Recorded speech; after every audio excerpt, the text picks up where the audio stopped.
Well, my editing skills are crap, but can the same thing be said about Jumanji The Next Level? Stick around and find out.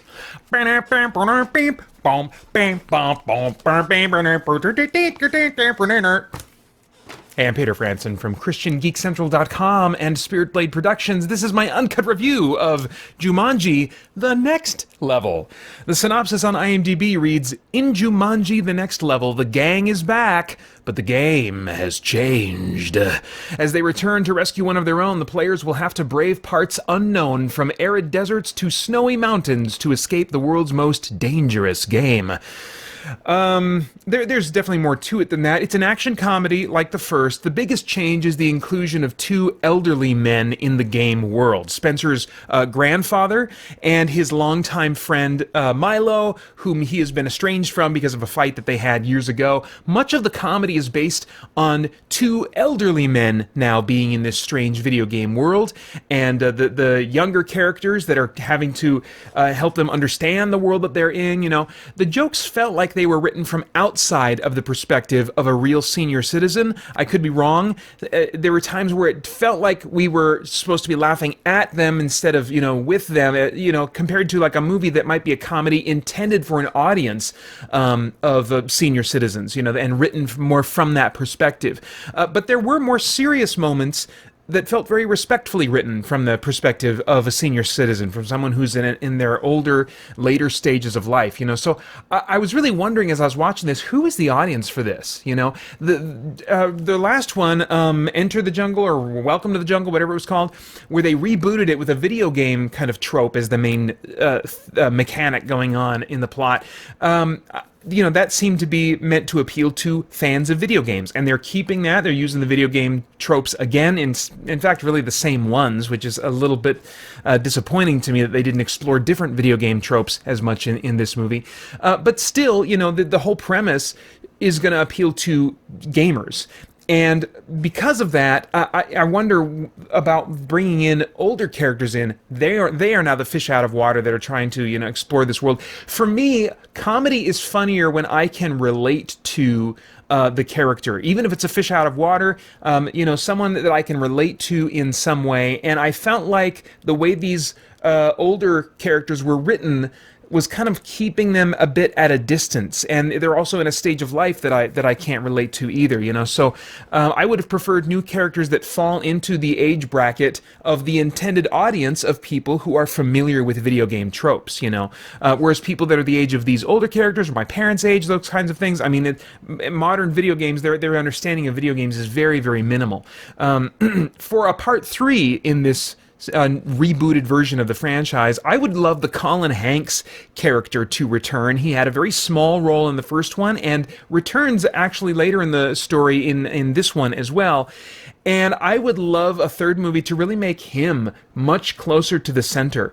Colin Hanks can do some solid comedic acting, and they establish and remind us in this movie that he is a dad now, a dad with kids that are maybe a little younger than my own, but old enough that they would be maybe playing their first video games. And so a movie that plays up the comedy of the age gap between a parent that's maybe my age or a little bit older and their kids who are playing video games, but there's just a massive age gap there. I think there's some interesting things that could be explored, some fresh things that could be explored while still appealing to fans of video games. So using the older characters in this movie, it just was not a good fit for me. I didn't find it funny. I mean, your mileage is going to vary because I tend to not find funny what a lot of other people find funny in movies. But for what it's worth, most of the jokes really fell flat for me. They also explored largely the same video game tropes. There are so many different kinds of video games. There are, action first-person shooters. There are open-world fantasy RPGs. And I know Jumanji is about like a jungle in the original concept, but they could still have like a jungle or some element of the island or the world of Jumanji still, tethering, other sci-fi or fantasy video gamey concepts, to to the story, you know. So I think there's room for them to explore so much more and do so many new, fresh things with a premise like this, that it's a real shame that they didn't do more than just take it to the desert and then take it to the mountains and do a lot of rinsing and repeating, but with old characters, you know, and that kind of themed humor inserted instead. It really did feel merely like the next level to me, rather than an innovative new experience. I was genuinely moved, I want to say, in a couple of moments that became serious, but it wasn't enough to save the experience as a whole for me. I thought that all the cast did fine. The returning actors did solid stuff, and they were given the chance to explore some new character types because the body swapping arrangement was different this time around. Jack Black especially was the standout to me, as he really showed and reminded me his comedic versatility. And I won't say more than that, but you'll understand if you've seen the movie what I mean by the opportunities that he had to do that. He certainly got more chuckles out of me than anybody, but still, there were not a lot of chuckles from me in this movie. Stunts and visuals, you know, they're all fine. Lots of CG, meeting the current standards of CG in Hollywood, not pushing any boundaries either. As far as themes, is there anything of moral, philosophical, or spiritual significance going on in the themes of this movie that might bring about some worthwhile thought or conversation? Well, I think if you connect with the movie, then you're more likely to maybe benefit from some of the themes that I think it's briefly playing with in a few moments. There are some brief scenes dealing with conflict resolution, and also some other scenes dealing with mortality and the prospect of death. Near the end, there is a scene that's meant to metaphorically deal with the subject of death and saying goodbye, and that was, I found it to be an emotionally cathartic scene, but at the same time, it was odd when I began thinking about the logic of it even a little bit, you know. So it was a little unusual.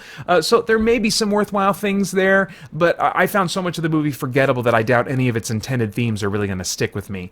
Now, I have no idea what your tastes are in movies, but if I were a time traveler, I'd go back in time and say, Pater!